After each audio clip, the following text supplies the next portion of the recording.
Welcome back to a very soul searching episode of All About America's Team.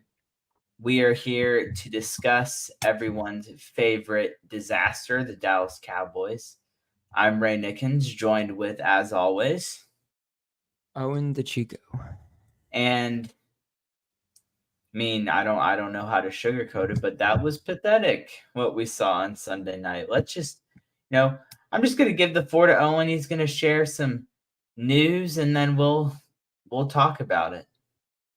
Owen, take it away. Yeah, so outside of how bad the on the field performance was, towards the end of the game, Trent Williams, who was known as being one of the dirtier players in the NFL, had illegally blocked Leighton Vander Esch in the back, and probably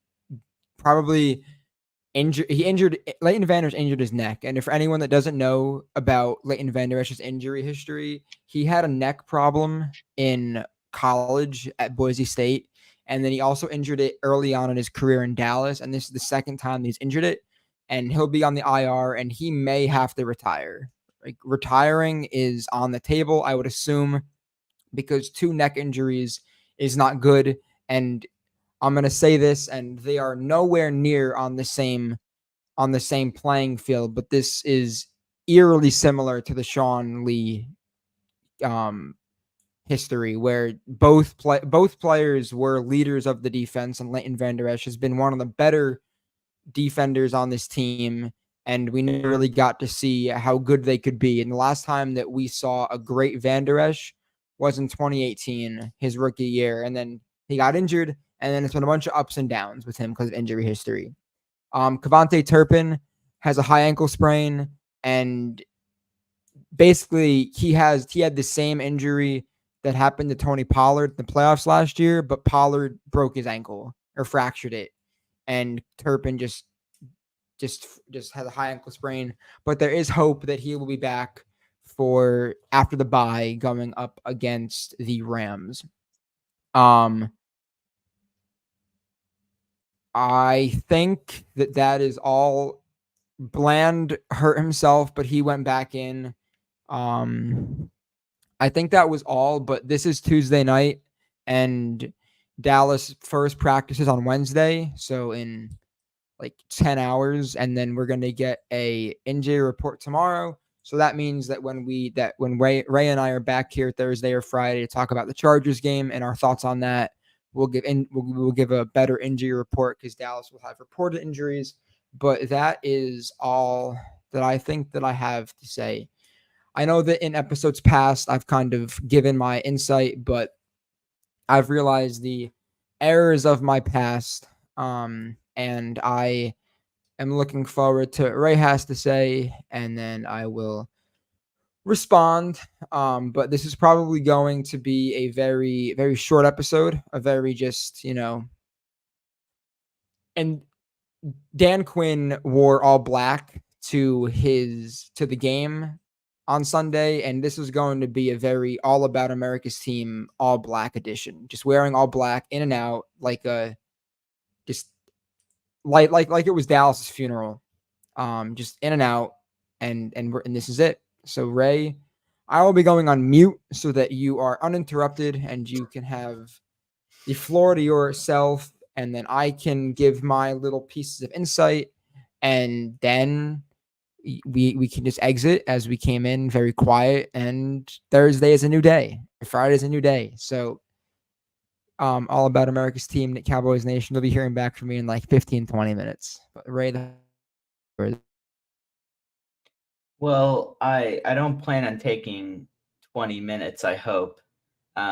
If I take 20 minutes, it means that something happened and I started rambling. But just to kind of give a little bit of a recap, if you were not watching or slept through the game or woke up from a coma or just lost connectivity in your house and didn't get it back until just now, the Dallas Cowboys did not win. In fact, they got shredded, annihilated, destroyed, humiliated, um, punched in the face, curb stomped, whatever um, adjective you want to use. They lost to the San Francisco 49ers a team that has beaten them twice in the postseason by one score each time.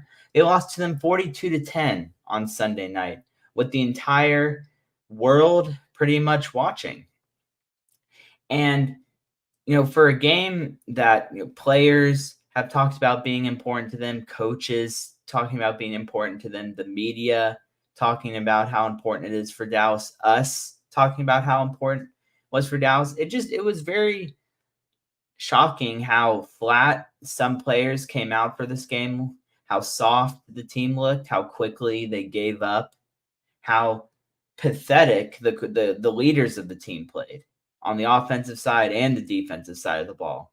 How it was really shocking. Just to dive in to give a couple of statistics before I kind of go into my key takeaways.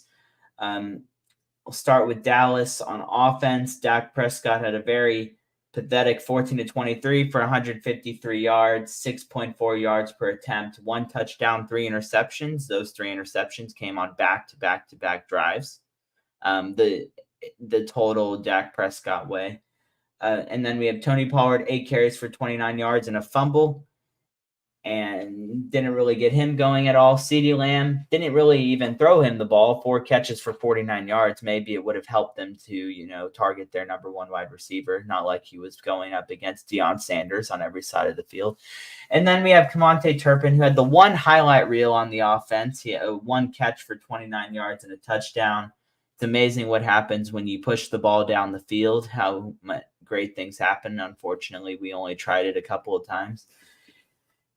Jordan Lewis had a fumble recovery, really another highlight of the game, albeit he was getting run over by Christian McCaffrey and just happened to find the ball in his lap, not really putting much, not giving him much credit for that, other than the ball ended up in his hand and it was a turnover. So good job, Jordan Lewis. Dallas, they lost the turnover battle 4-1. It was pretty bad. Tony Pollard fumbled the ball, Dak threw 3 interceptions, and the 49ers were able to capitalize. They had 14 points off of the Dallas's 4 turnovers. Not that it really mattered. They still would have won, but I mean, a 14-point swing in any football game, especially against a top team like San Francisco, is not going to help your cause. You're not going to win if that happens and you're losing the turnover battle. On the 49ers side, Brock Purdy, another flawless game, 17-24, 252 yards, 10.4 yards per attempt. So he wasn't dinking and dunking. He was throwing the ball all over the yard. He was throwing it down the field, and he threw 4 touchdowns, no interceptions, no fumbles. McCaffrey, shockingly, it was the one bright spot of the Dallas Cowboys defense. They held McCaffrey 51 yards on 19 carries. That's 2.7 yards per attempt.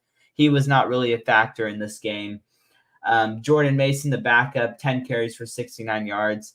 That it seems bad, but one of those carries was a 30-yard run, so that kind of inflated the stat line, and the game was pretty much, I believe, over at that point when he ran the ball in. I think it was to make the score 35-10 when he scored.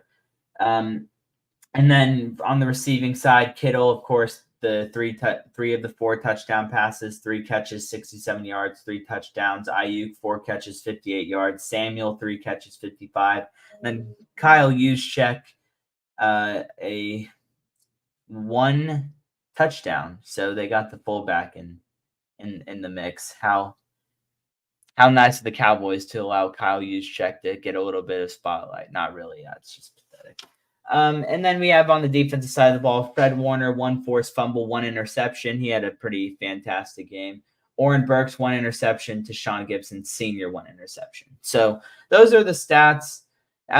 Based on the stats, I mean, I could stop right there and everyone could really kind of understand what happened in the game. But I do have some key thoughts before I turn it back over to you. So my first thought is the Dallas Cowboys football team, and I've been saying this for a really long time, but I'll just say it again because it's really evident. They're a soft football team. They are not very mentally tough. And you might say, Ray, what are you talking about? They blow out most of their opponents. They do all this and that. Yeah, that's true. But I mean, if you look at this football season, the last couple of years for the Cowboys, they've had some pretty easy schedules. Um, some of that not being their fault, some of it being their fault. They've beaten up on a lot of teams with lackluster quarterback play and not necessarily great coaches on the offensive side or the defensive side of the ball. And they went up against a juggernaut, personnel wise, coaching wise, organization wise, culture wise, and they got absolutely annihilated in every phase of the game. Um, they were out coached, out schemed, outplayed, out physicaled, and over time they just quit. And it was really, really disappointing to see, and it really frustrated me. I mean, I could, if they had lost, so be it. Like, a loss is a loss. It's the 49ers. I kind of viewed it as a coin flip when I picked Dallas. I thought Dallas would win just because it's a regular season game. This would be the game that Dallas would win. Of course, they would blow it in the playoffs, but that's another discussion for another day. But this is one of those games that the Dallas Cowboys end up winning just because they like to tease. And this was just an ultimate disaster. The fact that they went from playing a pretty competitive game the last two times in the postseason, just getting blown out by 32 points is definitely shows that the team quit. And it looks bad on the leaders, the leaders on the team. That's your Dak Prescott, your Micah Parsons, your I mean, I guess Jermaine Curse. I'm losing faith in him every week. Just your captains, and I know they don't do captains. They interchange them, but the captains on the team, the leaders of the team. It looks really bad when you've given up and it's obvious. I mean, they were just kind of laid down and accepted defeat at halftime, it seemed. Even when the game was still not dicey, but when it was 21-10 and you're like, all right, they're down 11-2, they're down 2 scores, there's still a lot of time left, and then 49ers go right down the field and score, and then you have a I give up interception by Dak. It was just that's when the wheels came off for me. And it was for there being so much time left in the game, that was just really disappointing to see. Number two, the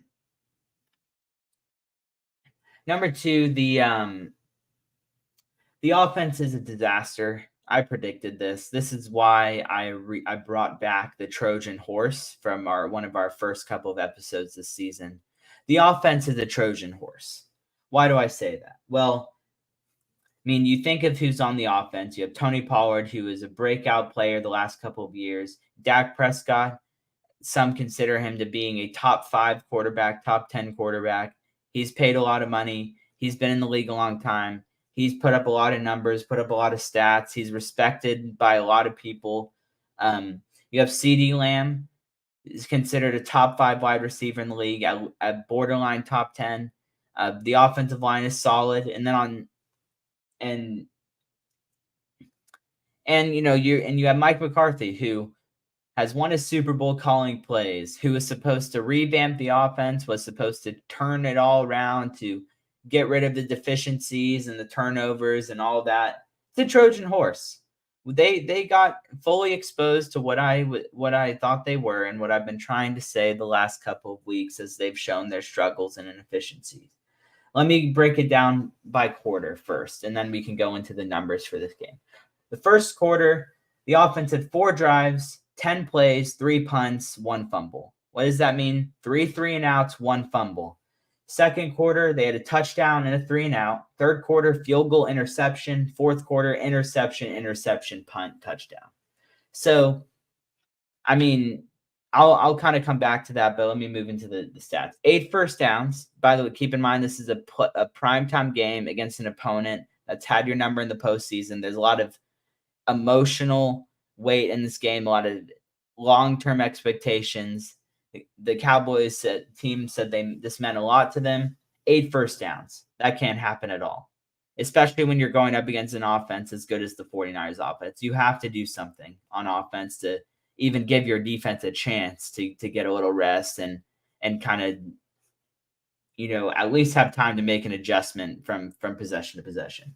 140 passing yards, that's really bad. The 49ers secondary is not world beaters. There has to be more production in the passing game, especially when you have CeeDee Lamb. And Brandon Cooks. Why are they not using Brandon Cooks down the field? It's baffling that they continue to use Brandon Cooks as a short yardage receiver. Get him deep. He's fast. That's what you brought him in for. Moving on to rushing, 57 yards rushing. The running game was a complete no-show. It was the run blocking was bad. It was supposed to be, this is the first game that the entire offensive line has played together since Tyler Smith was drafted. Complete no-show in the running game. And moving on, 197 total yards, really bad. Barely moved it down the field.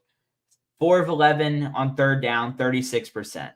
Now, Owen's been telling me that the Dallas Cowboys offense has been very good in third down efficiency. As soon as they played a solid team, 4 of 11 on third down, pathetic.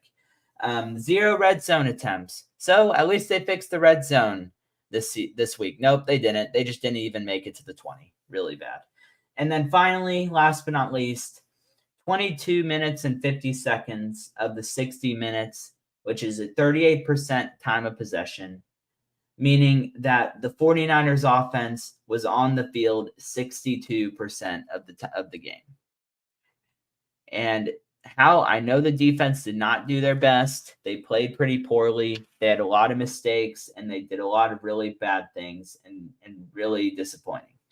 But and you can unmute and answer this question if you want, or I can just keep going. But I can answer it. How do you expect the defense to hold up against the 49ers for 4 quarters when the offense can barely cross the 50-yard line? No, you're 100%. I had I had more of a detailed response to that. But I want you to finish because I don't want to talk because I have several points that I want to go into for that. And you finish and then I'll go back to it. Okay. All right. Well, that take your time. That concludes my second point. We can all sit and think about the question I just proposed. Especially everyone who are blaming the defense solely for this loss. It's time to take a look in the mirror if that's you. But moving on to my third point. Dak Prescott is not a big game quarterback. There have been too many times where he has folded under pressure and he hasn't shown up in a long time. And you could say, well, he showed up against the Bucs. The Bucs were bad. They were 7-9. Tom Brady was pretty washed up at that point, and that team is not the same team that we saw in the Super Bowl with Tom Brady. It might have the same players, but it wasn't the same team, and it wasn't a good team, and the Cowboys dominated that team. But if you look, and I didn't go through and pick games, but there have been a lot of games in Dak Prescott's career since his rookie year where he has not shown up. We have 3 games against the 49ers, a game against the Chiefs where the defense gave up, I think it was 17 points. It might have been less. And the offense, I think it was 16. They held Patrick Mahomes to 16 points. They forced 2 or 3 turnovers, and the offense went down and scored 9 points. And then you have a couple of games against you have the game against Philly where it's for all the marbles. The entire Philadelphia offense is out with injury. There's not a single starting wide receiver in the game for Philadelphia, and the Dallas Cowboys offense can do absolutely nothing, and they do not win. We have, even the even the Cardinals game a couple weeks ago. Your defense has a tough day. It happens. Dak Prescott and the offense can't pick them up and get in the end zone. Terrible in the red zone. Terrible in the fourth quarter. Just not a good showing. And I can go on and on and on with football games that the Cowboys have needed Dak Prescott to come up big late in the game. They get the ball late and he hasn't been able to perform, or even just primetime games. I mean, this game in particular, they played Tampa Bay, 2 back-to-back week ones against Tom Brady. In the first game, Dak Prescott did have a lot of really good numbers. Fourth quarter, when it was time to do something, could not get in the end zone. Had to settle for a field goal. Left too much time. Tom Brady went right down the field and won the game. Very next season, they scored 3 points. 3 points in week 1. Just and it's really unfortunate because I know, and I've been trying really hard to push my not my opinion of Dak, because I made that very clear, but kind of push his inconsistencies and discrepancies kind of to the side and focus on the right now and how the team is going overall. But I can't do it anymore, because when you go into a press conference a week before the game and you say something like, well, gosh, you guys are really trying to piss me off. I appreciate that. Thanks for giving me extra motivation. And then you go out and throw 3 interceptions and look absolutely terrible. It's just it's not a good look, and it's been happening too much. And I'm over it. I mean, and I'm not going to say, and I'm not going to give McCarthy a pass, because I would absolutely not ever give him a pass. But if you just look at it in a vacuum and without any real understanding of what's going on, Dak Prescott has had 3 offensive coordinators. Scott Linehan, Kellen Moore, Mike McCarthy. And Scott Linehan was fired because it was too run down and boring and predictable. Kellen Moore was fired because it was too inconsistent and Dak Prescott was turning the ball over too much. And Mike McCarthy, and I please want this to happen. This is not me begging for it not to happen. But Mike McCarthy is going to get fired because the offense can't move the ball and is too archaic and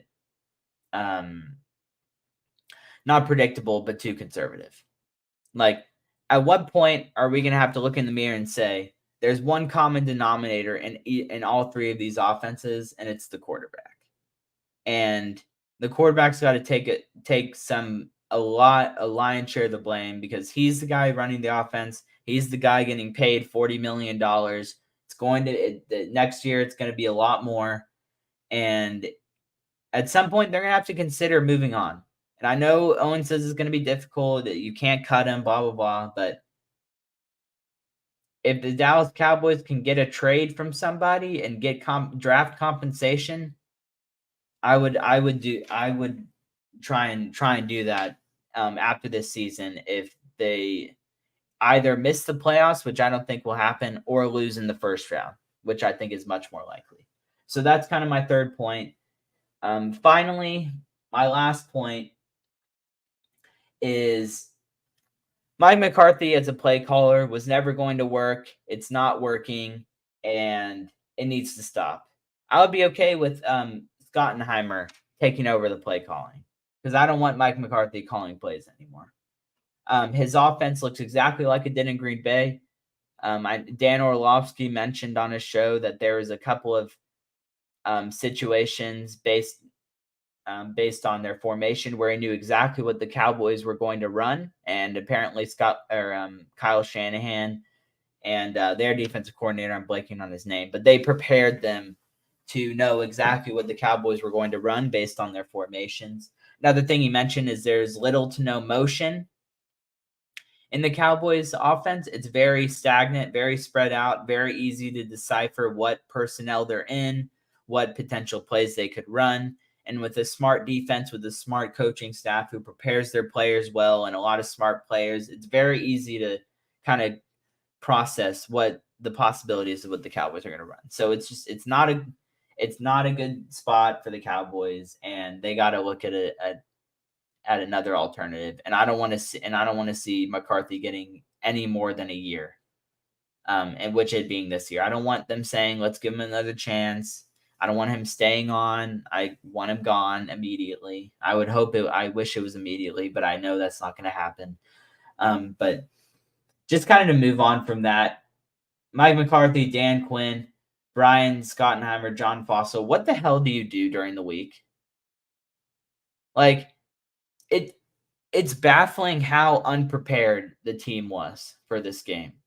The defense looked lost. They didn't know how to combat the 49ers formations, their motions, their personnel. They didn't look ready for anything. The offense couldn't do anything. They didn't have any flavor to put the 49ers defense on their heels.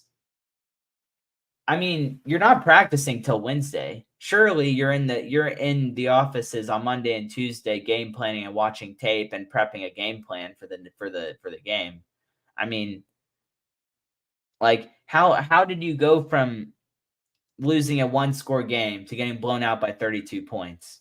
It doesn't make sense. There's something missing. And I think it comes from one, I think it comes from a culture thing where the team thinks it's way better than it is. They think they've won everything. It comes from the coaching staff. McCarthy is very arrogant and he acts arrogant.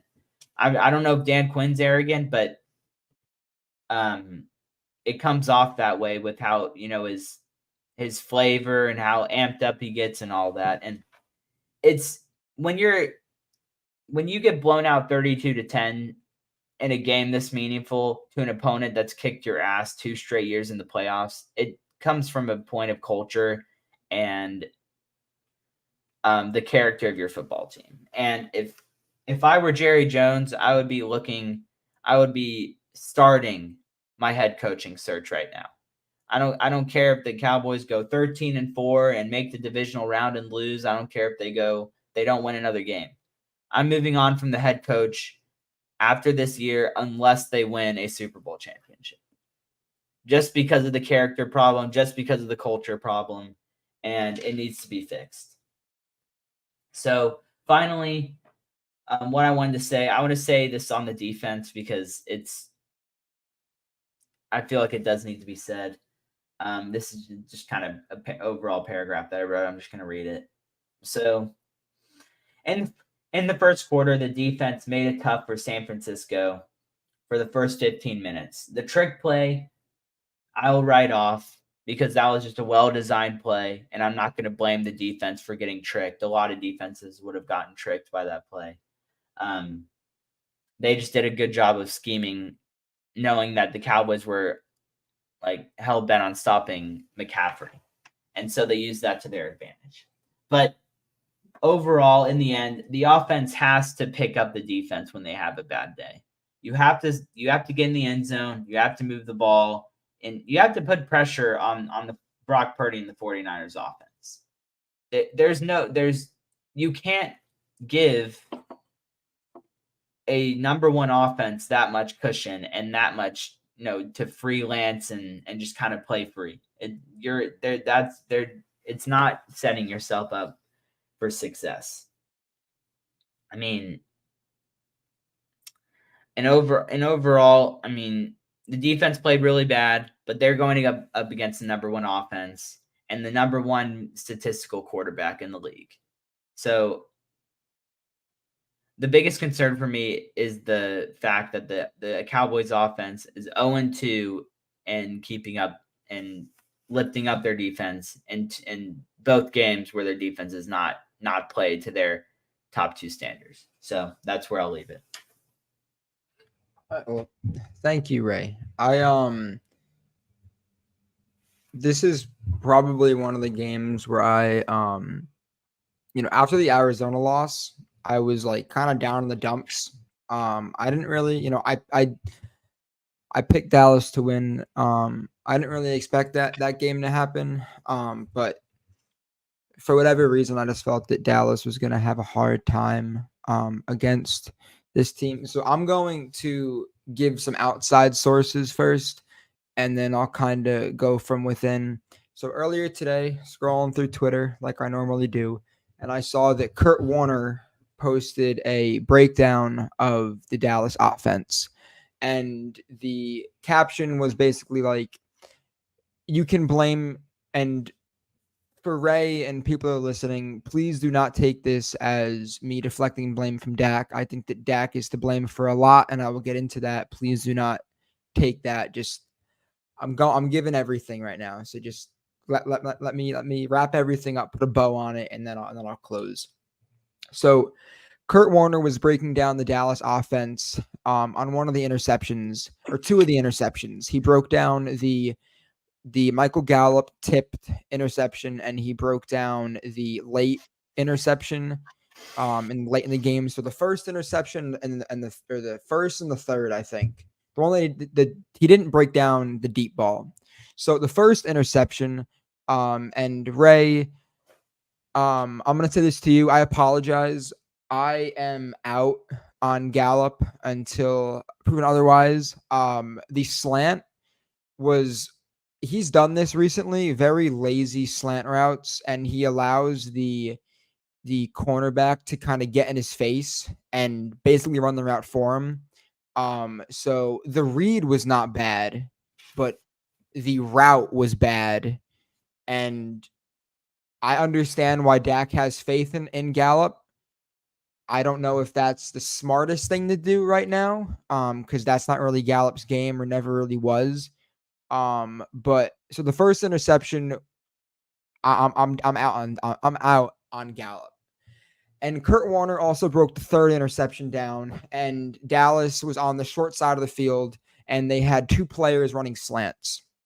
And running slants are important because Fred Warner went on a podcast earlier today or yesterday, and he mentioned that Dallas likes to run slants and likes to run crossing routes. And he mentioned that's what they like to do. So just like Ray said, that team knows exactly what Dallas wants to do. So, but here's the problem with that. Really quickly, that's what Mike McCarthy ran in Green Bay. Yeah. They probably knew based on the formation Yep. and personnel that they were running slants out of that. The problem with that, Kurt Warner said, is that when the depth of your slants are the same exact amount, because that means, so in these slant routes, Dak is supposed to read the linebacker in between, or the person in between. If the linebacker goes more towards the outside wide receiver, Dak throws to the inside guy. If the linebacker goes more towards the inside guy, then Dak throws to the outside dude. Wherever the linebacker is not, you throw the ball to. And I believe that it was Jalen Tolbert and I think CeeDee Lamb, and they both ran the same depth slant, which means that Dak gets the ball out in like less than 2.5 seconds. If your wide receivers are just breaking, then you're going to have no idea where the ball needs to go, and it's a guessing game. So you can say that was a bad ball on Dak, and it 100% was. But Dak, with this offense, and you can either say that it's Dak because of his inabilities, which it might be. Dak, like Ray was saying, Dak has had 3 good games in the last 2 years. The New England game 2 years ago, or after that, he pulled his calf, and he was nothing like that. Was not the same. And now we're finally seeing what a calf strain does to a player in Joe Burrow, where they both have calf strains, and they're just immobile, and they're not the same. And yeah, Burrow's a better player, and Burrow's like the Bengals are finally figuring it out. But now we can understand why some of why Dallas was kind of awful for a few weeks after that. The Philadelphia game on Christmas Eve last year, where Dak played really well against an amazing defense, and the Bucs game.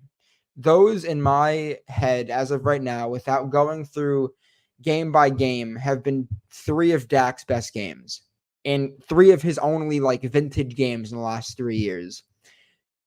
I hate doing this because I know that I've said before it's really bad to bring up a quarterback's money or a player's money because it's based off the market and when you pay them. But Dallas did that. Dallas did this to themselves.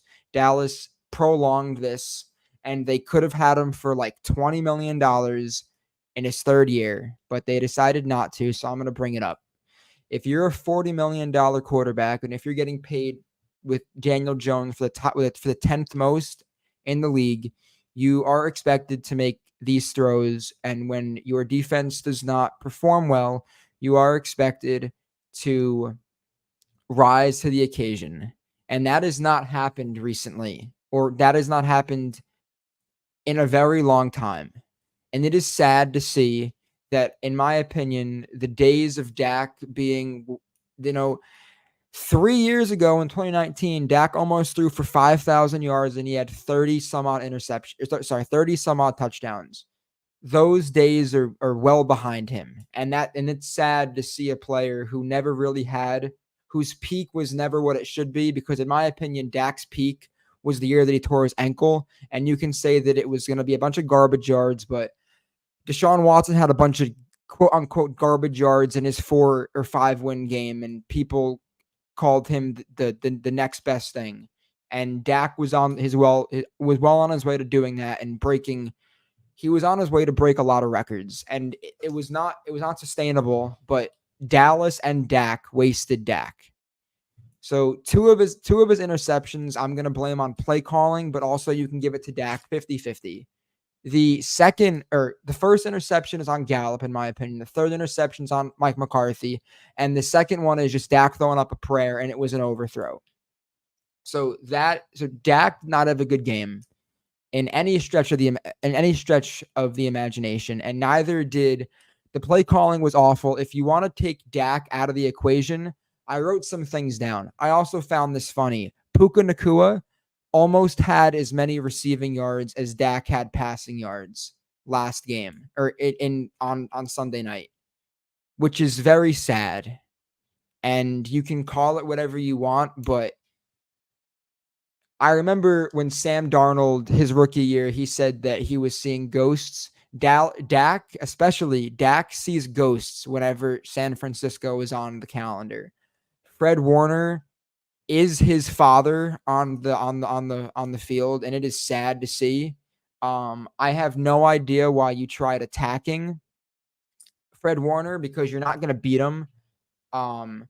Also, a big reason why CeeDee Lamb is so annoyed is because San Francisco played in a coverage where it was basically, we don't respect any wide receiver on this team, and you're not going to beat us. It was single high man, where CeeDee Lamb, if given the opportunity, could have done a lot of damage.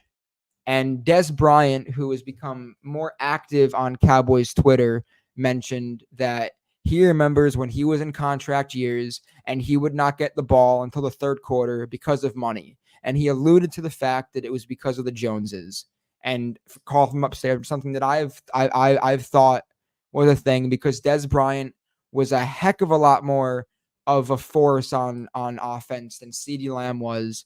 And Des Bryant has been one of the only players to keep it true. And, I have no reason to believe that he's lying, especially because he's such a big advocate for athletes. So Dallas is messing with CeeDee Lamb's money, because at the end of the year, when he doesn't have numbers that he should, because we all expected him to have 1,500 yards and more than that. And when that doesn't happen, they're going to be like, hey man, like we're not going to pay you this money because you're not worth that, when he is. And he had a meeting with Mike McCarthy, and, Jerry Jones in Jerry Jones fashion went on 103.5 The Fan earlier this morning, or yesterday or this morning, I forget when. And they asked him, they were like, does CeeDee Lamb need to get the ball more? And Jerry Jones said that Dallas needs to spread the ball out more, which is basically you're not getting the ball more, CeeDee Lamb, and 4 catches are fine. You know what great teams do with their stars? Jamar Chase basically called out the Bengals and were like, I'm not getting the ball enough. And he got 15 catches or 15 whatever and put up career numbers. And then he posted on Twitter a 7-Eleven because he was open 24/7. And I think that was a great thing to do. And I think that if Lamb will either get 15 he will either get 15 catches next week or he will get 4. And then you have the bye. And you do not want your best offensive player to be annoyed for 4 weeks straight, because there were many pictures and videos of every single time that Dallas was on the sideline. CeeDee Lamb was off to the side doing his own thing, and he has no desire to be a part of this team. And after the game, someone asked him what the identity of the offense is, and he looked at him like, "What the hell do you want me to say? There is no identity to this team, and it's sad." Earlier today, Mike McCarthy was asked the question, and we're gonna read you verbatim, and then I'm gonna kind of go into how stupid I think that this is. He said, I like a lot of the things that we've done outside of Sunday night offensively. Outside of the red zone, we definitely hit the mark. When we stated this offensive approach back in April, I just think it's a matter of who do you want to be and who do you think you are? I coach a lot of teams for a lot of years. I coach a team for a lot of years that was offensive driven, but this team is about defense. Let's make no bones about it. That's not a slight against the offense. We want to score as many points as possible as everybody. Sorry, we want to score as many points as everybody, and we're not playing to lose. So don't mix that message here. But we play to our defense. That's the strength of this team. And by doing that, time of possession, taking care of the football, and those are two things that I thought were improvement from past years. The first month clearly it was not against the 49ers. That basically says, Dak, we do not have faith in your ability or anybody on this. We don't have faith in anybody to hold on to the ball, because he's basically saying, I know that he said that, oh, like this isn't, we're not babying the offense, but you are, because this offense, Kellen Moore only put up 3 more points, but the offense did not look this bad. And I know that last week I said that, third down and everything like that. Well, I was wrong. This offense is not great. You only tried 2 deep balls yesterday. Or 3, sorry. One was an interception, one was a touchdown, and one was where your $40 million quarterback threw the ball out of bounds when Brandon Cooks literally cooked Fred Warner and was 3 to 5 yards in front of him, and he caught the ball and he was out of bounds. That's the first time that Cooks has done something of use. And if you're a $40 million quarterback, you make that throw.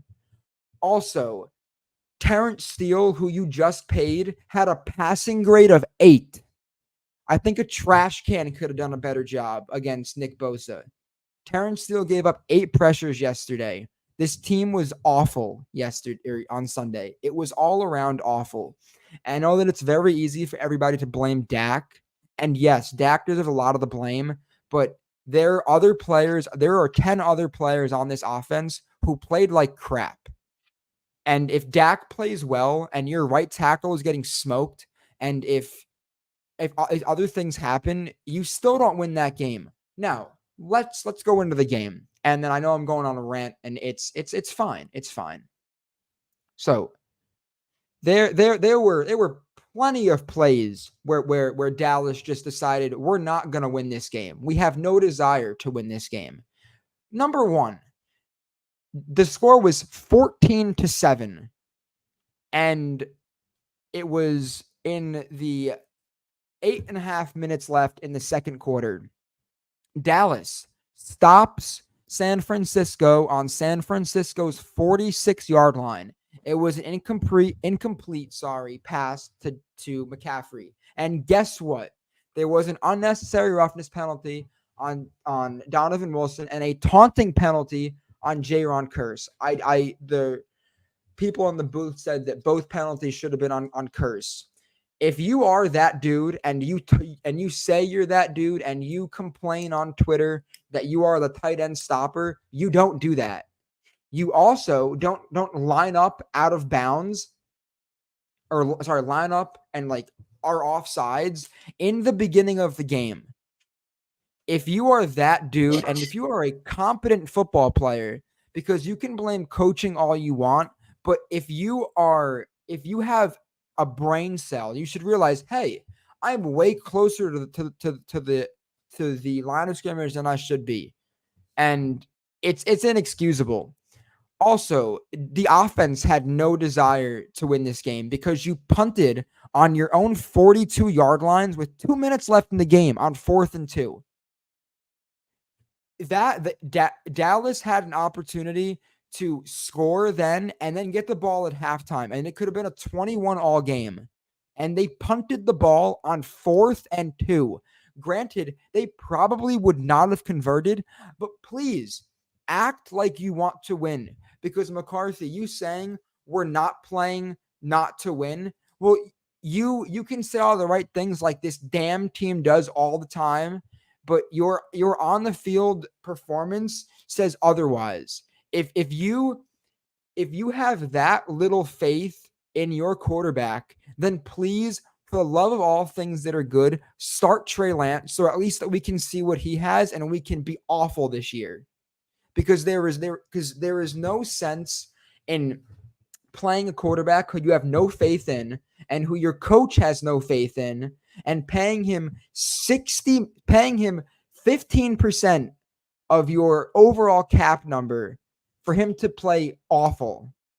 And there's no reason for it. I think that Dak is a great person, and I feel very bad for him that this has happened. But if all offseason Ray and I, or well, me more because Ray goes to Cabo like Zeke in the offseason. I stay and I am glued to the offseason, and I send Ray a bunch of clips, and him and I go back and forth whenever Dak throws an interception in camp. And all we saw were how the offense was clicking, how the offense was beating this defense, and how they were going back and forth, and how they were doing so many great things. But what happened? You know, there's so many issues with this offense that are not fixable. And it is, I'm going to read aloud Dallas's schedule, and I'm going to try to be as objective as possible in this. Dallas are not beating the Chargers. There is no way that Terrence Steele, coming off the worst game of his career, is going to be able to stop Joey Bosa. There's just no way. Asante Samuel Jr. has picked off Dak before, and he will do it again. Derwin James is one of the best safeties in the league, and also Dallas passed on Asante Samuel for Kelvin Joseph. Look how that turned out. Ray, you got that one. Derwin James will destroy this offense. The Rams, Sean McVay will run miles around Mike McCarthy, and Mike McCarthy can be the hare, and Sean McVay will be a tortoise, and McVay will still run laps around McCarthy. Then you go to Philadelphia. I don't care that Philly is the only team that Dallas gets up for. They're not beating this team. As of right now, with this offense, the Eagles' defense has holes in its secondary, and Dallas has zero ability and zero want and desire to try to do anything on offense. So that's a loss. Then you go into the Giants and you can go beat them 50-0. And then you got the Panthers. I have no idea about that game. I have no idea. Oh Lord, the team that hasn't won a game, and you lost me. You lost me. Dallas loses the team that they should not lose to. They have nothing. They're not losing to Carolina. Okay. They're not losing to Carolina. Okay. So they'll win against them, and then they go to the Commanders. Sam Howell has your number, but sure. He's played one game against them. He doesn't have anything. It was the last game of the year. It was. It wasn't the last. Was it? Oh yeah. It was the last game of the regular season. He's only played them once. Let's hold off on having your number. That's reserved for the 49ers. Okay, well, he had success in them in the past. Okay, so 2 wins. You go back to back. So then you're 5-6. No, 5-4. Congratulations. 3-3, 3-4, 3-5, 4-5, 5-5, 6-5. Then you're not beating Seattle, in my opinion. 6-6. You're not beating the Eagles again. 6-7. You are sure as hell not beating Buffalo. 6-8. And you are getting blown to smithereens by the Dolphins. 6-9. And you're not beating the Lions. 6-10. And you can beat the Commanders 7-10. That is how I view this team right now if they do not fix things on offense, because this defense is not going to be able to stop. This defense is going to have problems against the Chargers because they score.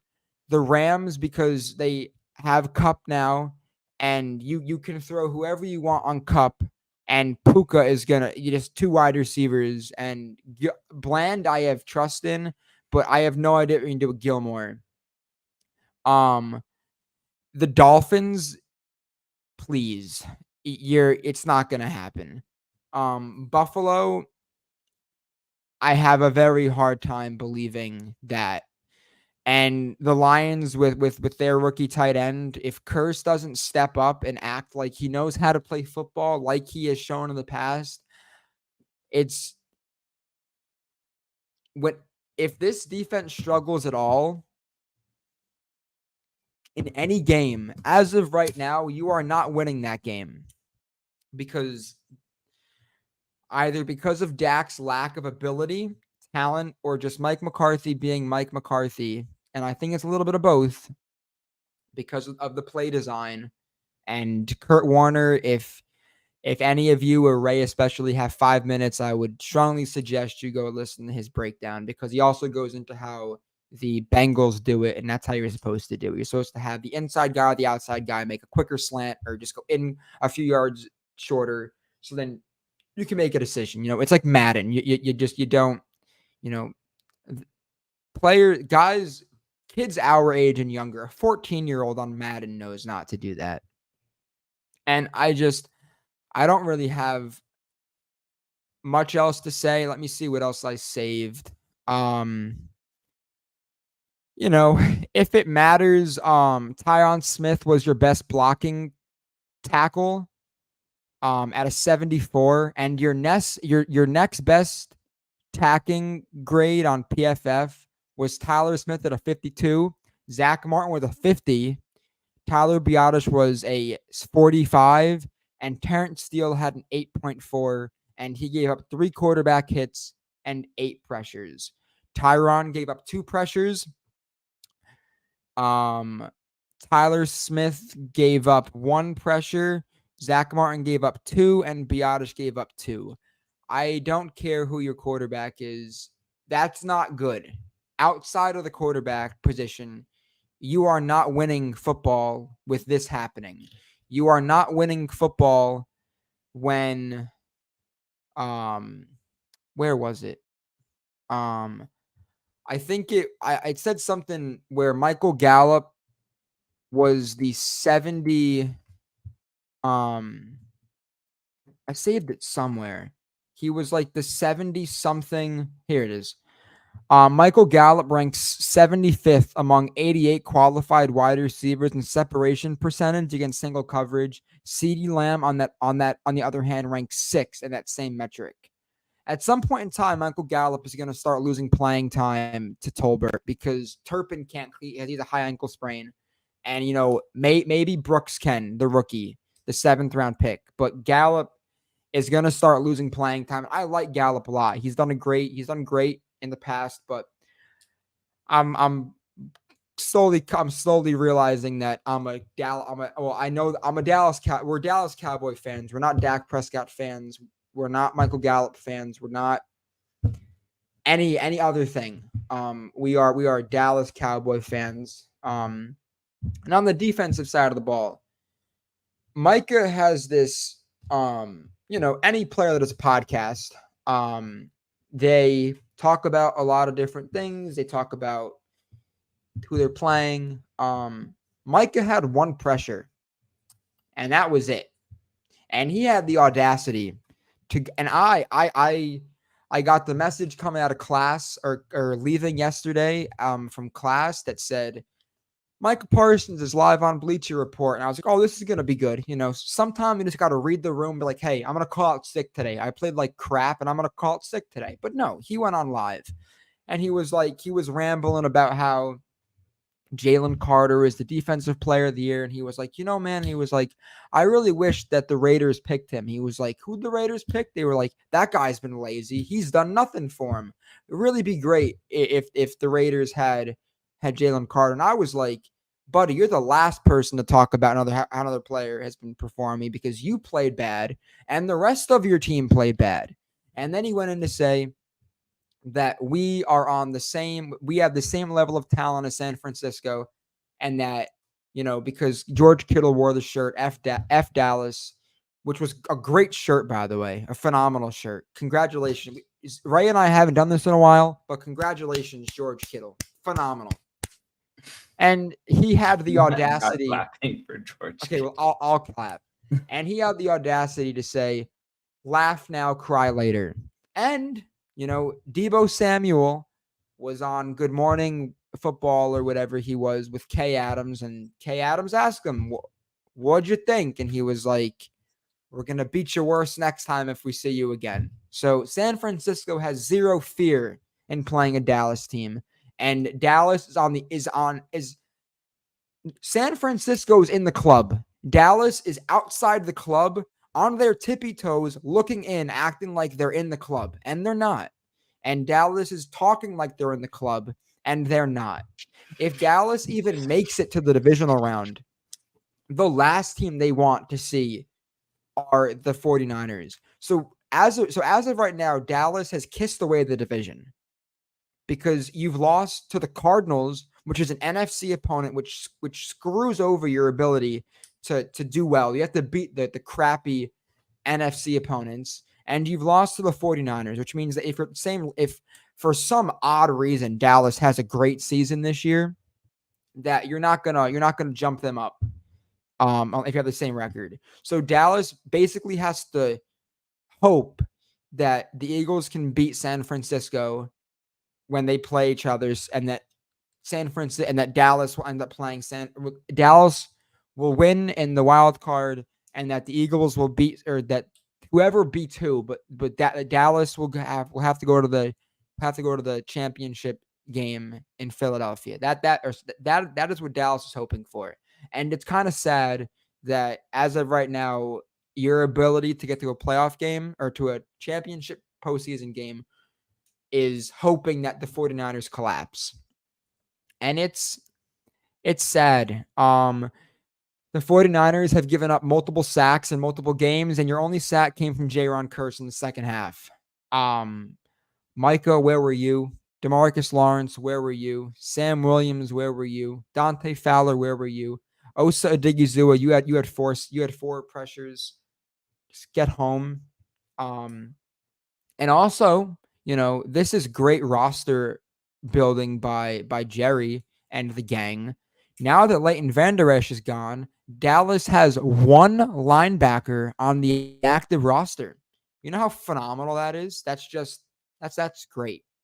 Because you cut Cox, who it wasn't. Malik Jefferson is their dude. It's Damone Clark and Malik Jefferson, who was a UT grad and is on the practice squad. Those are your two on your 53-man roster plus your practice squad elevations. Those are your two linebackers on the team.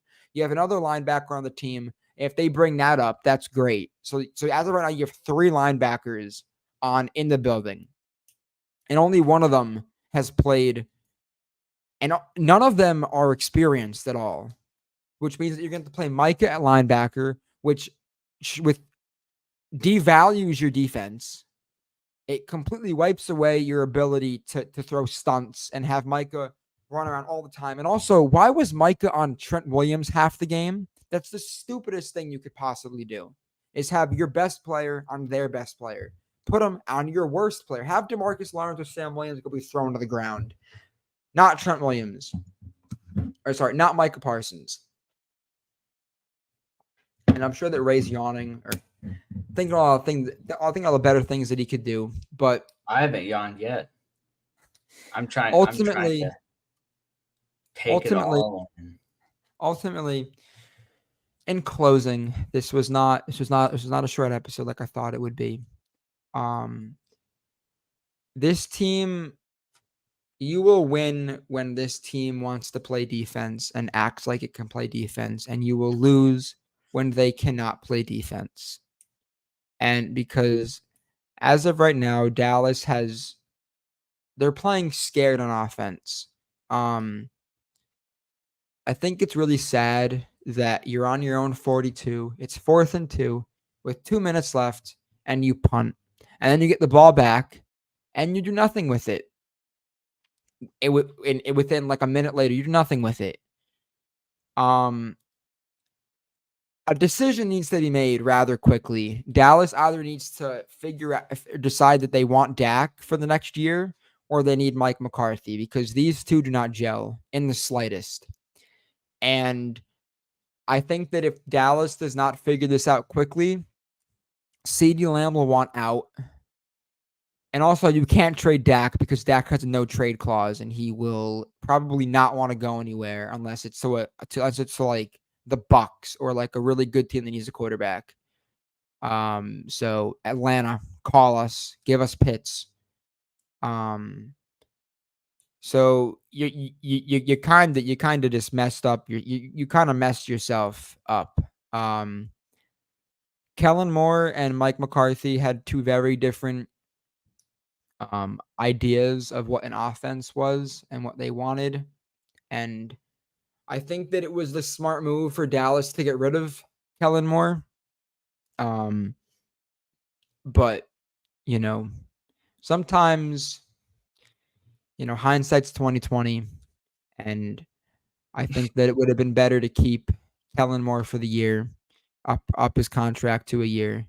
Or even if you didn't decide to keep him, bring in a different play caller. Brian Broaddus, who covers the Cowboys and covers just football in general, has won a ring. Great guy. He said that he thought that that Mike McCarthy would give the play calling status up to Brian after the bye. Many people have assumed that. Jerry Jones said that it's not going to happen. It better happen. Because you are hurting your quarterback and you're hurting your team. Because Deion Sanders mentioned it today. Dak is not that bad. He is okay. He is not as bad as his performance on Sunday shows. He's not a great quarterback, and he's never going to win you a game you need to win. And he is not the problem, but he'll never be the solution. He's more of the problem than the solution. He will never get you to where you need to go, but he's not that bad. And people bring up, he had Jason Garrett. Jason Garrett is predicting games right now. He's done nothing. He was the offensive coordinator for the Giants and was fired right after. You had Scott Linehan, who I think coached LSU, and apparently to LSU fans, that was like the worst they've been in a while. So it's not like they're doing much. Yeah, so at some point in time, after you go through so many coordinators, it's on the player himself. And I think that if Dallas loses the next 3 games, and you go to the Giants, and you play a bad team, I would love to see Cooper Rush be the healthy scratch, be the the emergency quarterback, and see what Lance can do, because Lance is going to be a free agent after this year, and you gave up a 4th round pick. So you have to do something with him. And I would much rather see what he can do, because I think it's time to move on. Not right now, but it is time to think for the future. It is time to plan for the future. I don't know if that means a full rebuild. Jerry won't let that happen, but something needs to happen. Because this team, after the Arizona game, they said they were humbled, and they said they were humbled again. You can't be humbled 2 times in 3 weeks. That's just not. It's not possible. Parsons was asked, "What can you do better?" And he's, "I have no idea what I need to do, but it'll get done." They only need a miracle on the offense. The offense is lost and it is dazed and confused. The defense will figure it out. This defense is not generational. It's not one of the best defenses ever. They're not as bad as Sunday showed.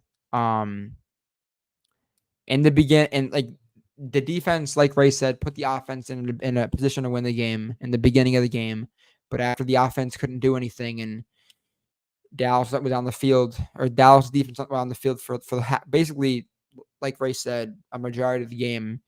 Can't really expect much. I know that I've been talking and I've kind of been thinking about a lot.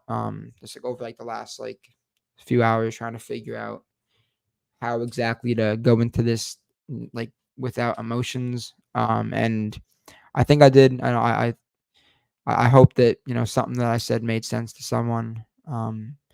But Dallas goes into LA, and LA's defense is historically one of the worst defenses in the league. And if Dallas can't do anything against that, and then you go into your bye week against the Rams, I think that there's going to be a lot of questions because over the bye is right before the trade deadline, and you're going to have to make a decision if you want to trade for a linebacker. You're going to have to see if you want to make another move for a cornerback or a wide receiver or maybe another lineman. And we're in the I think that Dallas is out. But for anyone that still has hope, you will figure out how Jerry and what Jerry wants to do in the next 2 weeks, because moves will need to be made if they want to make to the postseason, and we're gonna see what happens. But it was a really bad game, and I hope that whenever Dallas views the tape, I hope that they watch every second of it. Because it's not good. Like Ray said, they're not using Cooks correctly. He's not supposed to be a slant guy or he's not supposed to be that. He's supposed to be a deep threat. And he beat Warner, but your quarterback didn't get him the ball. So blame goes all around. Every single player and every single coach that was on the field and on the sidelines or in the press box deserves blame. And you can figure out whoever you want to blame. Whoever you want to blame. But I think that if you blame 100% on Dak, you need to check yourself and look yourself in the mirror. And if you're like Ernie, and say that Dak did nothing wrong and that Dak can lead you to Super Bowl, then you also need to look yourself in the mirror, because it's kind of 50-50. The team is awful and Dak has not been good. And as of right now, like Ray said, Dak is off to the worst start of his career. And cool, if he throws less than 10 picks, that's amazing. But I would much It won't happen. That 10 interception mark is looming closer and closer. Okay, so he's at 4 right now. If 21 interceptions in 19 starts. You're right. It's bad. It is very bad. But you also have guys like Josh Allen who do that, and they're still able to figure it out. So it's I don't know. I don't really know what Dallas needs to do, but I would imagine that this is going to make Dallas become even more conservative next week. Which is because Dak, the offense is designed to not turn the ball over, and threw the ball over 3 times. So either you're gonna ditch the conservative BS, or you're gonna fully commit even more than you already are to not turn the ball over. One of those 2 things are gonna happen, and you're either gonna screw yourself or you're gonna. So Dak throwing 3 picks can either save this team or save the season, or it can further hurt and damage this team. And I think the latter is going to happen. I'm curious to see what happens Monday night is going to answer a lot more questions than Sunday night answered. And Ray and I will be here later in the week to kind of go into that. As of right now, just without looking into the Chargers, without looking at any of their stats, I have no faith in their ability to win that game. They play Herbert, and Herbert was a few plays away from beating Dallas when they played 2 years ago. They were a Micah with his first NFL sack, chasing down Herbert when they should have blown the play dead, and they counted as a sack, which was, back then, it was a great play for Micah, but in reality, you know, Justin Herbert will probably throw for a solid amount of yards on these safeties and will throw all over these linebackers. And Austin Eckler's playing, so whoop-de-doo. And yeah, it just kind of stinks because there were a lot of expectation for this team coming into the year. And there's a very realistic chance that this team goes under 500 if they don't pick it up. There are too many talented teams on this schedule to play this bad. And there are a lot of bad defenses you're going to have to play. And Dallas, I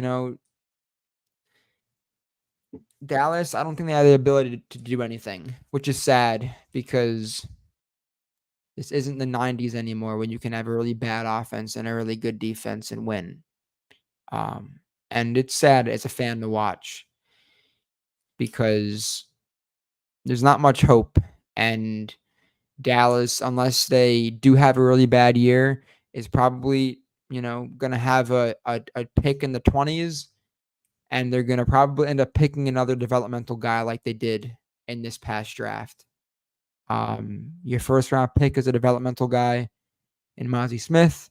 Your second round pick was a developmental tight end in Lou Schoonmaker, who only has one catch for a touchdown. So, maybe he can go down as the only rookie to ever have 100% of his catches be touchdowns. Overshown was your dude in this draft class, and he's not going to play. Deuce Vaughn, them having Deuce Vaughn in pass protection is a federal offense. William Fehoko, maybe he'll turn into something, but he is a defensive end. He is a defensive end body that they want to put him at defensive tackle. And if it works, it works. And he won't play this year. He can go in the next year and maybe, who knows, turn into something. But this team needed to win now and was in a win now mode. And they drafted guys like they didn't need to win right now. And it's sad because there were other ways they could have gone. You could have traded back in the first. You could have done other things. And I'm looking forward to seeing what Overshown can bring to the team next year. But it's looking like, and also you just lost, or also, sorry, what's his name? The special teams ace. I feel so bad that I forgot his name. Godwin, his name? CJ?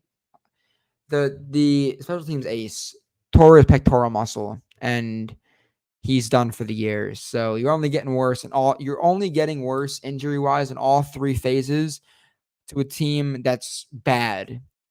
So things only get worse. So hopefully in the next 2 weeks for the bye week, Ray and I are back and we're like, hey man, they figured it out. But maybe the bye week, Ray and I should spend talking about draft prospects or talking about coaching, potential offensive coaches that Dallas can sign in college.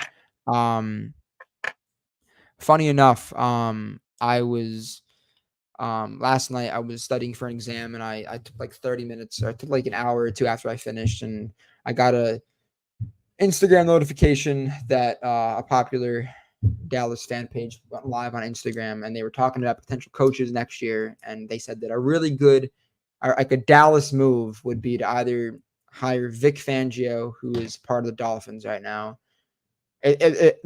Not that they want them, but just that's something that Jerry would do, or that he would hire the defensive coach from the Patriots a few years ago, who is now on the Eagles. Or sorry, yeah, I forget his name. The guy that coached for the Lions, or just some other bad coach. And hopefully Dallas doesn't do that, because if they do, they're done for again. I hope the Dallas gets some college kid. I don't know who, but if you're out there,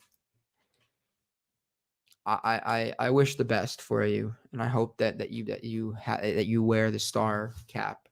But I know that in the past few weeks I've been very emotionally driven, and I apologize to all of you, and I apologize to Ray. I'm gonna try to be more just not stupid, but I don't really foresee Dallas doing much, and that's all I have to say. Well, you've said quite a bit. Was it of any value or use, or was it a lot of Oh, nonsense? I mean, it came from the heart, and it was great, and it came from a place of it sounded like it came from a place of someone who's done a lot of defending and not necessarily making excuses, but trying to hold up individual players and avoiding the big picture. And it just finally all came crashing down at once. And I do think you're overreacting a little bit in some areas, just a few, just a So few. give me an example, and then I'll try to give a better understanding of why I feel the way that I do. Well, no, it's more of we can dive into it later. I just had a Okay. couple of quick things to point out, just That some you want kind of response. responses to, or just No, I don't even really want to respond. I just want to kind of make a quick and then we can point. cut it.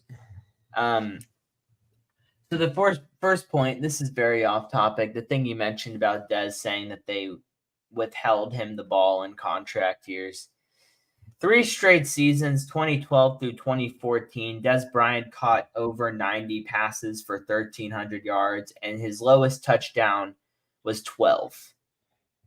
I don't think there was any scenario where the Dallas Cowboys were withholding targets from Des Bryant when he was a top 5 receiver every year for 3 years. I sure as hell know that Tony Romo was not withholding targets from Des Bryant because that was his, if all Let else me see if fails, I I'm can find it. throwing it up to 88.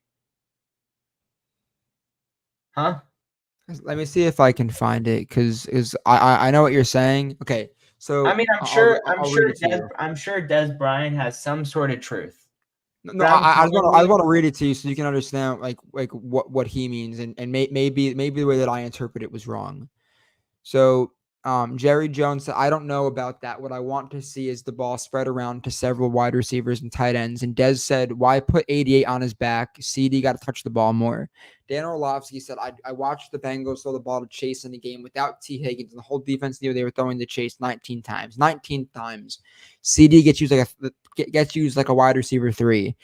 And then some random account said CD ain't on the same planet as Chase. And Dan, phenomenal analysis, by the way.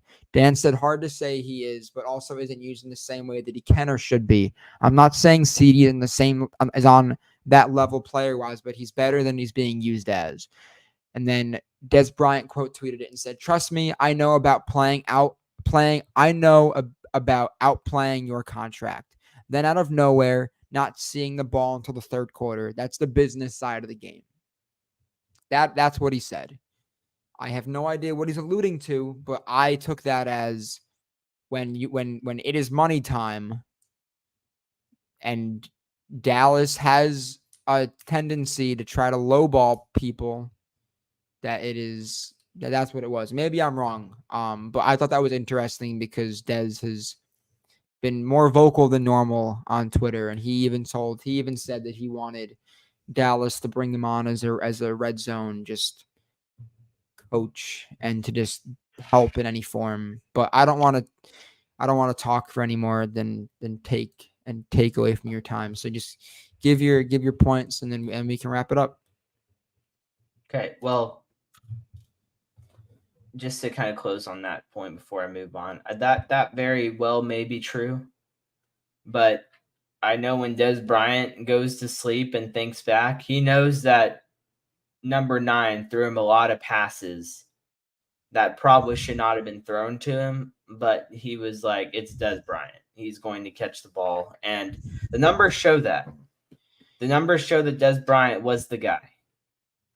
And Des Bryant got paid a lot of money after that 2014 season and it wasn't, if you look back on it, it wasn't worth very much because he turned into an injury-prone receiver, and then the transition of quarterbacks didn't necessarily help his career. So he made $100 million for someone who didn't do very much after he got that $100 million. And that's not hating on him. That's just spitting facts and just saying that they may have I just don't think it's hard for me to believe that Jerry Jones is telling. Well, it's actually not hard for me to believe, but it's hard for me that it's going from Jerry Jones to Jason Garrett saying, "Don't target Des Bryant," and then Jason Garrett going to Tony Romo and saying, "Don't target Des Bryant," and then Tony Romo just being like, "Okay." Well, I would Tony, imagine that it was the I play mean, caller. There's been many videos of past receivers talking about Tony Romo in huddles, and they'd be like, sometimes he just roll his eyes when he would get a play call in from Jason Garrett. Like, the Tony Romo audibled out a lot of plays that Jason Garrett called in, and some were not very good audibles because they turned into turnovers, and a lot of them turned into touchdowns. And You're right. if Jason Garrett told Tony Romo to not throw the ball to Des Bryant, I'm pretty sure what words would have come out of Tony Romo's mouth. And they start with Oh, F, and then the other word starts with U. 100%. No, So, I found it interesting. so Because like in regards to CeeDee Lamb, I don't care what's going on. If Dak Prescott doesn't give CeeDee Lamb 12 targets next week, there will be a hell lot to of pay. unfortunate words that are spewed on this show, especially if they lose. Oh, But also, talking about Lamb, I don't mean to cut you off. Sorry, but Brian Broaddus said, or someone said, some reporter for Dallas said that several players went over to CeeDee Lamb when he was annoyed, and that they tried to like settle him down. I don't know if it was the Arizona game or what game it was, but he's been fuming for weeks. I think that it's because he knows that this offense kind of sucks and that they're not using him correctly, and that's the reason why they suck. So when you said like, oh, like Dak's not being a good like leader, like sure you can, like anybody can say that. I don't think that he's leading the team all that well either, but he went over to him and he made a point to like try to snap him out of it. But it's not even like it's like Dez would like fight somebody, and that's what they need. I don't think CD gives a damn about like winning or losing. Because even Mike has said on the podcast, like, oh, Kittle's my guy, but here it's like, no, bro, like he's not your guy. Like even Samuel was like, no, like we're not friends. It's like it's I'm in a Cowboys group chat on Instagram, and somehow one of the dudes is family friends with Debo Samuel, and this dude is like the amount of crap that Debo talks about Dallas and how bad they are is insane. They have no respect for Dallas, and I'm sure that they are hoping that they get to see Dallas again because it would be an easy way to the next round of the playoffs. But again, I'm going on mute. The floor is yours again. I apologize. I mean, I'll just go into my second point, and you brought up a lot of things that kind of reiterated what I was saying about the culture and the character of the team. The culture is shot. If you can't, like you were saying about Micah Parsons, he doesn't seem like he takes a lot of ownership. He seems to put himself on a pedestal that is above criticism. You should not, like you said, that you shouldn't be going on a podcast after getting your ass kicked 42-10 by a team that's owned you in postseason. Say, oh, we'll be back. Like, there should be no trash talking. There, like, at that point, you stay silent. You get what you need to get done internally, and you prepare for the next battle. There's no you don't no boxer goes into a fight, gets knocked out, gets a broken nose, like swollen closed eyes, bruised shoulder, torn rotator cuff, and then the next day is like, oh, they suck. It's personal next time we fight. It's like, bro, you got sent to the hospital. What are you talking about? The fact that Mike McCarthy is tone deaf to the situation and doesn't understand the concept of what's going on, that's a culture thing. That's a character thing. I'm not going to own up to my mistakes, and I'm going to continue to do what is hurting my football team. Another thing that you pointed out in regards to all of this, and it was on the tip of my tongue and I lost it for a second, but I'll just go into my next point and it'll come back to me. The Dallas Cowboys fans, Owen included, are very hypocritically frustrating. You run Scott Linehan out of town, and I'm not saying it was the wrong thing to do. I was fine with Scott Linehan getting run out of town, honestly. But you run him out of town because he's too predictable. Then you hire Kellen Moore, who's one of these young offensive coaches whose play calling is, the new age of play calling, a lot more offensive focused.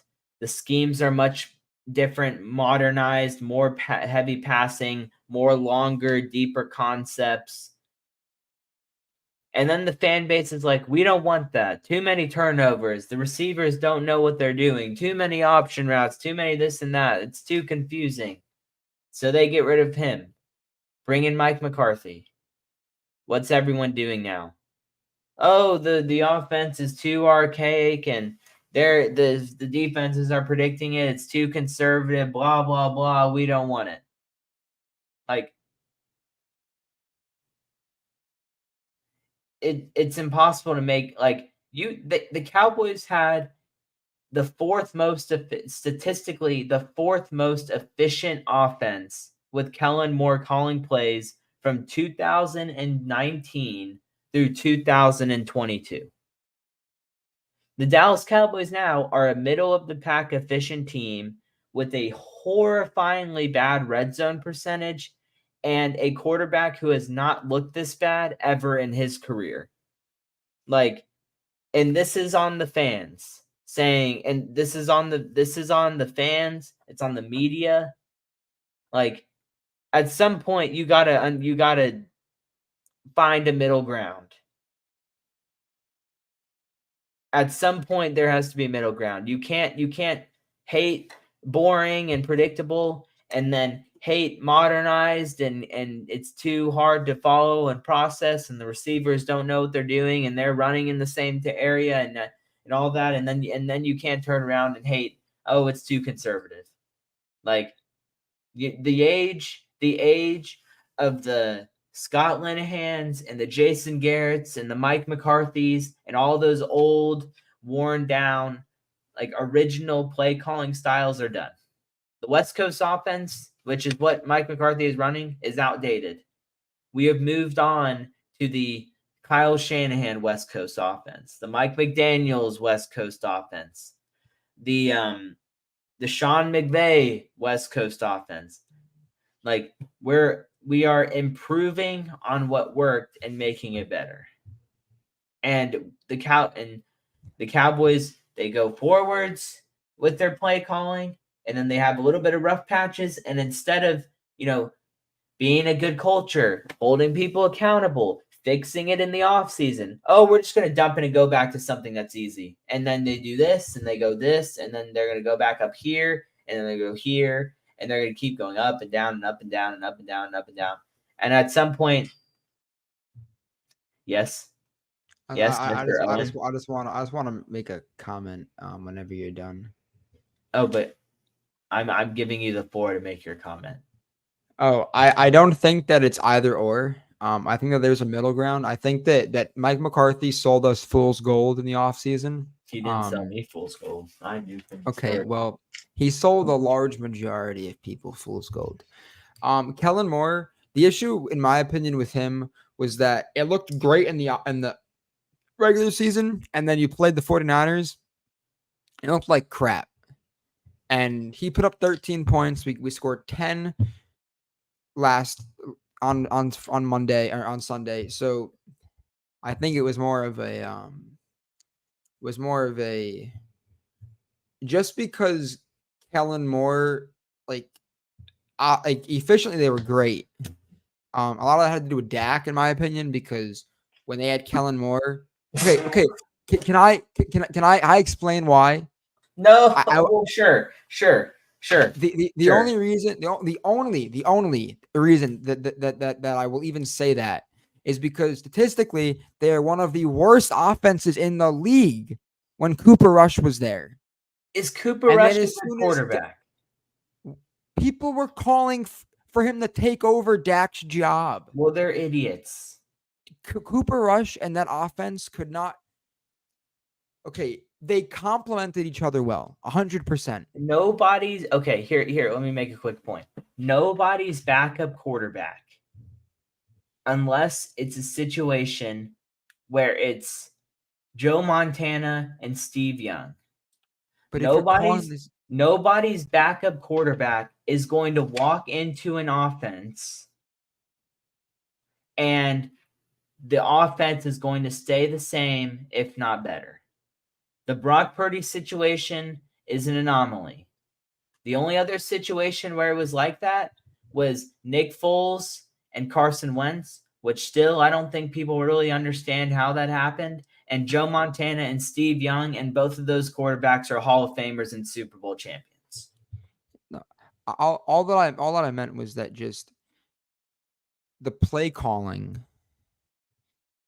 whether it was the same or not, whether it was a dumbed down, because Cooper Rush was drafted by Dallas, he was cut by Dallas. Is my computer freezing again?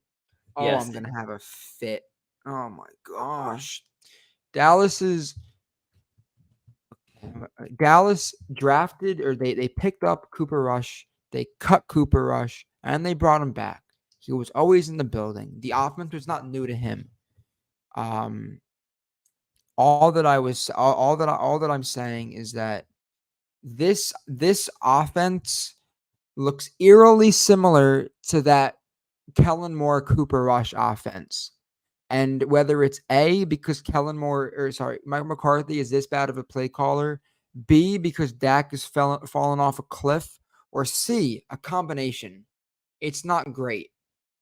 And I don't think that just because you got rid of you got rid of a coordinator and tried to do better, that even that just because that coordinator hasn't stepped up means that, you know, getting rid of Kellen Moore, which, in hindsight was bad, but, maybe next year they get a really good coordinator and everything's fixed. Am I still here? Yes. Okay, I have a white screen now. But all that I'm saying is that now I'm gone. Lovely. I'm just saying that even though that they got rid of him, I think that the reasons why they got rid of him were valid, but I think that their execution of fixing those errors has been very poor. And that's on Mike McCarthy, and that's on Brian, and that's on all the other all the other guys in the offense, and that's on Dak and the players for not executing. But because you know, if for example, tight ends caught passes in the red zone, or if Dak threw a better ball to Cooks, or if Curse didn't have boneheaded plays, we'd be in a much better position offensively and as a team. So all around, so I understand I understand where you're coming from, but I don't necessarily agree. And I don't I and if that completely is the anti narrative of what everything I just said, I don't mean it to be. But I think that just because you got rid of something and you made the bad decision, you made like the replacement is bad, doesn't mean that getting rid of the thing wasn't the right decision in the first place. Because the option route thing was real, and the issues with that were real, and the issues with Kellen Moore were very real. And he might have been like a really good play call, and he had all this good stuff going for him, and he was great. But there were issues with him that needed to be fixed and needed to be needed to be resolved, and they just picked a really bad dude to fix it. And if you break down, if you want to redo your wall and you bring in a really bad carpenter to fix it, that doesn't mean that you shouldn't have redone the wall in the first place. It just means that you should have gotten a better carpenter to fix it. And that's what I mean. So I'm sorry if it came off poorly, but that's what I mean. Does that make more So sense? it goes back to culture. And Jerry instills the culture. If your culture is, we're going to allow you to do your thing, we're not going to make corrections, we're not going to coach, we're not going to help you learn from it, and then but we're going to fire you because it's convenient, that's not a good culture, especially when your replacement is a guy that is an old timer. Mike McCarthy's system does not belong in 2023 in the National Football League. And neither did Jason Garrett's in New York, or Scott Linehan's became outdated. Like I said, it's a new era. And Kellen Moore's a part of that new era. And all it could have taken was a little bit of coaching, a little bit of self-checking, and, fixing some things, fine-tuning some things, getting better with decision-making, and it could have been fine. I mean, if you look at the Chargers, Justin Herbert is having one of his best years of his career with Kellen Moore calling his plays.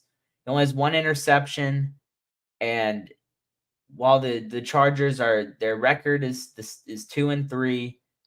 I mean, they have a lot of problems on the other side of the ball, but the offense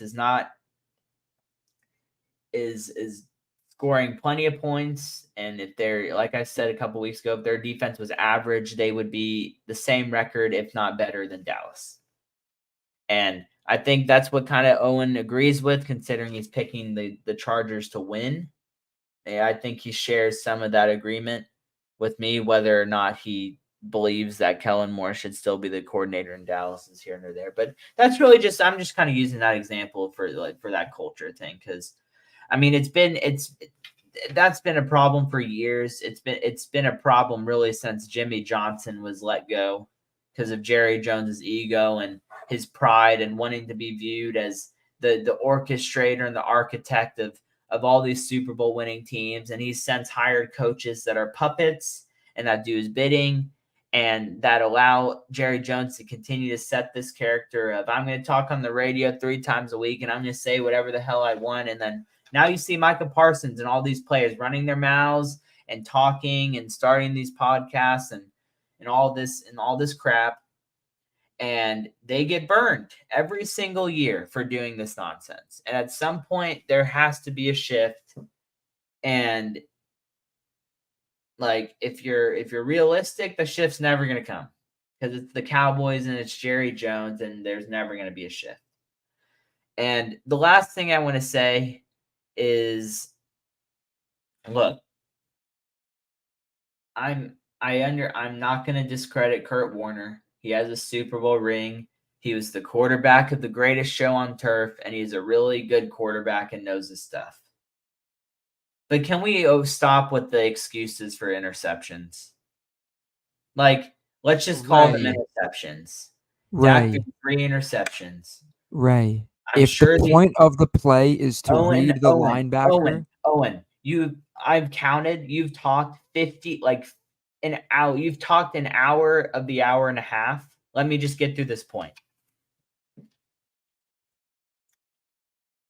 The quarterback ultimately chooses where to throw the ball. If you watch the second, I'm not even talking about the play where the linebacker jumped the route, but if you watch the play back of the interception on the carom that Fred Warner intercepted, that football, if you're throwing that ball cannot be in front of the receiver because this corner is running in front of the receiver. If I'm Dak Prescott and I am looking at the receiver, I'm seeing Michael Gallup and then I'm seeing corner. That ball needs to be behind Michael Gallup. If you have any chance of completing that pass, that ball needs to be behind Michael Gallup. Or just throw it in the ground. Like at some point, it's a contested play. It's not a high percentage completion. Dak Prescott chose in his head, I'm going to throw this pass into coverage, and he paid for it with an interception. Like, sure, Michael Gallup didn't run he didn't run a good route. He ran a lazy route. But at the end of the day, that ball's got to be either behind him on his back shoulder, or it's got to be not thrown at all. Because that was a disaster waiting to happen as soon as that ball left his hand, because like I said, the 49ers are way too well coached, way too disciplined not to capitalize on dumb mistakes. And sure, Michael Gallup probably did run the wrong route because he has been known to run poor routes over the middle. So why are you targeting him? The other play, sure, I can agree with you. Mike McCarthy's scheme and running those slants or whatever and doing, I'm sure. But also it seemed predetermined that Dak Prescott was going to that guy based on how he threw it. And when you're making reads, when your brain is like wired to where you're making reads regardless of what your eyes are telling you, then that's a really bad place to be. And there's got to be a lot of soul searching with McCarthy and Dak Prescott together during the bye to try and resolve that problem and give Dak a little bit more of, free will of making decisions on where he wants to go with the ball and not necessarily being a robot in this scheme. Because I think that's also hurting the team overall. Kind of like I was saying, McCarthy's got a lot of blame on Dak's performance, and Dak Prescott has a lot of blame of his own performance. So overall, I really don't want to make excuses on picks anymore because it happened with the last coordinator, and it's happening again with this coordinator. And this isn't the game to be making excuses for interceptions. This is not like if Dak had played a really good game and he kept the team in it and he threw a pick that wasn't necessarily his fault, sure. But this is not the game to be he only threw really one bad one. The other two weren't really his fault. I mean, he played like trash. Let's save our excuses for a competent performance, please. It's not an excuse. It happened. I think it's a really lazy take to just be like, I'm not going to look at the whole picture because one, you shouldn't have to throw. You shouldn't have to be in your mind. Okay, Michael Gallup is so bad that I can only throw it behind him, because if you are running a proper route, you don't let the cornerback get in front of you. And Kurt Warner said that, and Kurt Warner is a heck of a lot more qualified than either one of us are. And Kurt Warner said that you cannot let it get in front. You cannot let it get in front of you. That's the only reason why I brought that up. The only reason why I even brought up either of the interceptions, because Kurt Warner said that, yeah, they are picks and they are on Dak 100%. But if you do not look at the whole picture, look at why they happened, then I'm not making the excuse that they, all three picks were on Dak, and they will be all on Dak on the box score. But what are the reasons for why they happened so that we can fix them? The second was a really bad throw. The first, a bad read. I've realized that this offense is I'm gonna take two reads and we're not even gonna survey the full field, because that's a lot of what it is. It's checkdowns and simple routes. And yeah, if Michael Gallup can't run a route, then he shouldn't be out there. But you shouldn't have to over compensate for that when you can just throw it in his chest and not let the guy get in front of you by running a proper route. And also on the third one, if the read is to read where the linebacker goes, and if they run the same depth, then that's just bad play calling. So yeah, I was just making the point that blaming Dak 100% is lazy, and blaming the play calling 100% is also lazy. There's a full picture that goes into it. Not every interception is on the quarterback, not every interception on the wide receiver, or whatever it is, but looking at it from a well-rounded perspective, there are multiple reasons why it happened, and hopefully they can fix it, but I doubt it. That's all I meant. Can you repeat what you said regarding ball placement to me? If every ball there is a radius, if you throw it at his chest, he should be able to catch it. You should not have to bank on, okay, well, I really think that the corner is going to run the route for Michael Gallup, so he's going to beat Gallup, because I know you, Ray. I know a lot of people. If Dak throws that ball behind Gallup, if Gallup, who does not have great knees in last year at least, if he has to go back for the ball, and if it's a tipped interception, it's like, well, why the hell did you throw it behind him, Dak? Or why the hell did you do this? So, throw it to where he can catch it in stride in his chest, but don't be so lazy and so just not caring enough to let the dude get in front of you and just completely botch the play. That's all that I meant. I'm not giving Dak a pass. I'm not giving Dak a gold star for a valiant effort. He played poorly and we should move on. But there are other reasons for why this team is bad, because if you put Cooper Rush or Trey Lance or Patrick effing Mahomes out there are other issues with this team that will not be 100% solved with putting Mahomes in. And I think that just saying, hey, Mahomes fixes every issue on this team, including the defense and the right tackle being bad, and only one player having a 70 grade of pass blocking, that Mahomes just he fixes it all. That's all that I mean. There are other things that go into it, and football is a team sport, and the team as a whole lost and played like crap. That's what I meant. I'm not trying to make excuses for anybody. I'm not. And I think it's a lazy thing to do, is make excuses. Is if you have to look at the full picture. So when I commented on what Kurt Warner said, the first thing that came out of my mouth was Kurt Warner is an MVP. He is a Super Bowl champion. He is a great quarterback. He is in the Hall of Fame, and he knows a lot more than I do. Those are the words that came out of my mouth before I started speaking. And then I said, he's right. And I'm not going to disprove what he said. But I said, I am over the idea of breaking down every interception a quarterback throws to the T to try and find a reason to not blame the quarterback, whether it may be true or not. Overall, it's an interception, and it was a turnover.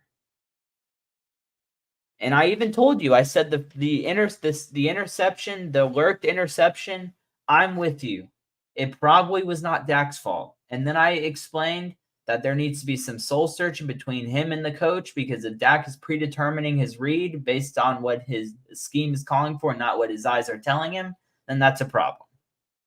And there needs to be soul searching with that. And then I talked about the other interception where Fred Warner threw it. And this is what really bothers me about what you said.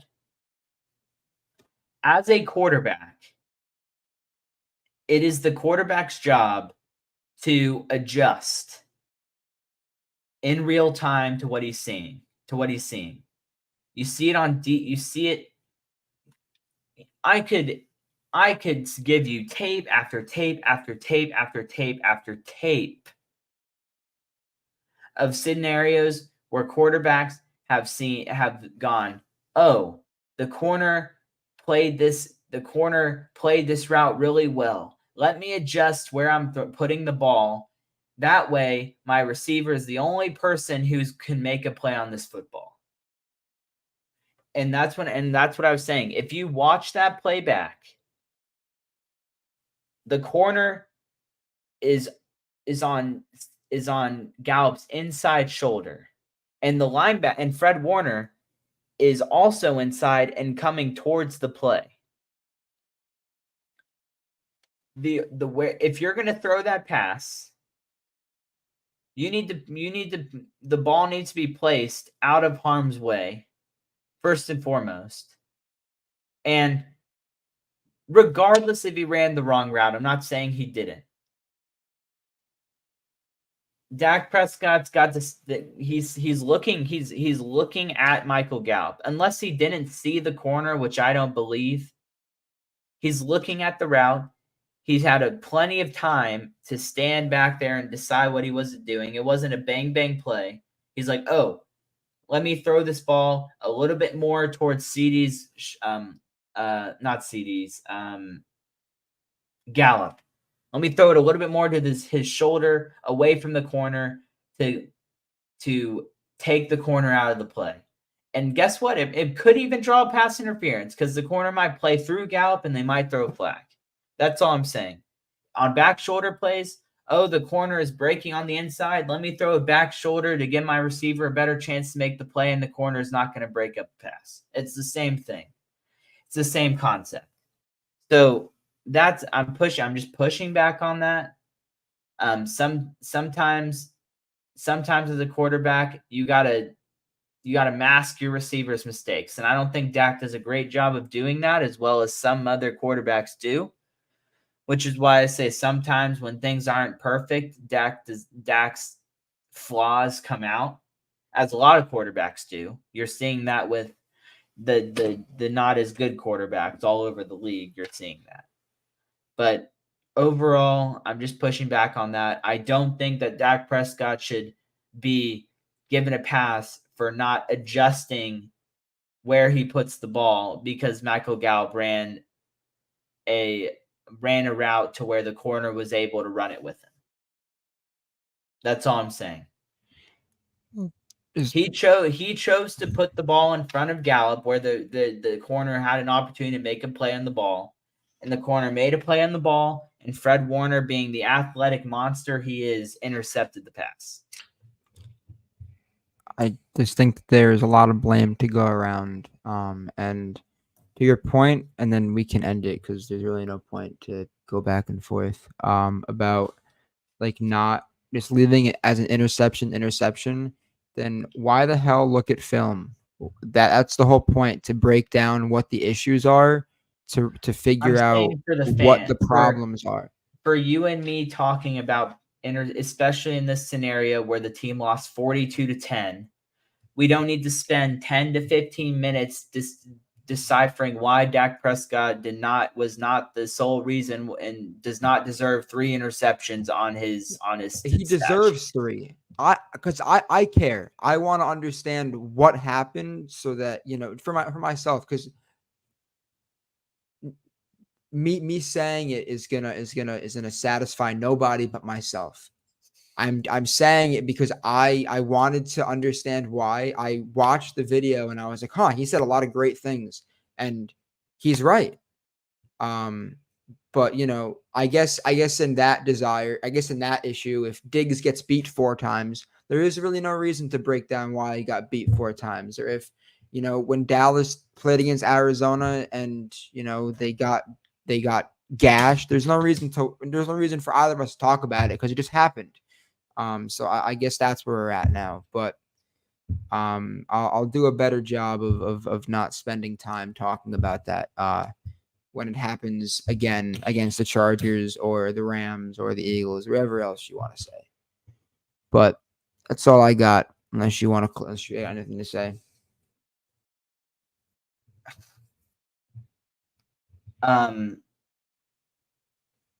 We're running on 2 hours. Let's stop it here. We'll talk about the Chargers in a couple of days. This loss was really bad, and I want to be done talking about it. So that's it. We'll be back soon. Take care. Go Cowboys. Good night, y'all.